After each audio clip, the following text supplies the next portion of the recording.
हम तीनों दोस्त उमेश की कार में एक दिन उस फार्म हाउस के लिए निकल गए। वो फार्म हाउस हमारे घर से 20 किलोमीटर दूर एक सुनसान जंगल के करीब था। जब उस फार्म हाउस में पहुंचे तो देखा कि ये तो बहुत पुराना है। उमेश ने बताया कि ये फार्म हाउस मेरे दादाजी ने बनवाया था और पिछले 5 सालों से बंद पड़ा है। उस फार्म हाउस की रखवाली एक गार्ड करता था।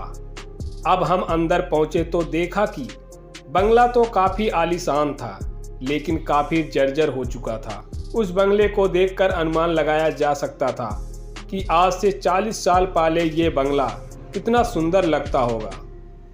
हम उस बंगले के एक एक हिस्से में घुस रहे थे, तभी हमने देखा कि एक कमरे के बाहर बहुत भारी ताला लगा हुआ था। हमने उमेश से पूछा कि यह ताला क्यों लगा, तो उमेश ने कहा कि उसके पिताजी ने उसको बताया कि उसके दादाजी ने 5 साल पहले इसी कमरे में फांसी लगा के जान दे दी थी। हालांकि उनकी फांसी का कारण कोई पता नहीं लगा पाया, लेकिन तब से यह दरवाजा बंद पड़ा है। अब हम सभी एक बड़े हॉल में जाकर बैठ गए और गपशप करने लगे। तभी आशीष ने कहा कि मैं बाथरूम जाकर आता हूँ। हमने वहीं बैठकर मस्ती मजाक करना शुरू कर दिया। आशीष को गए काफ़ी देर हो गई थी, वो नहीं आया, तो हमने सोचा कि वो कहीं बाहर घूमने तो नहीं चला गया। हम उसको ढूंढने बाहर गए और गार्ड से पूछा तो उसने बताया कि यहाँ तो कोई नहीं आया। अब हम वापस अंदर आकर घर का हर कोना ढूंढने लगे। तभी उमेश की नज़र उसके दादाजी के कमरे की तरफ पड़ी तो देखा कि उस कमरे का ताला टूटा हुआ था। हम डरते हुए उस दरवाजे के करीब आए और दरवाज़ा खोला तो देखा कि आशीष उस कमरे के एक कोने में दुबका हुआ बैठा था। हम उसके पास गए और उससे पूछा, अरे भाई, ये ताला तोड़कर तू यहाँ कैसे आ गया?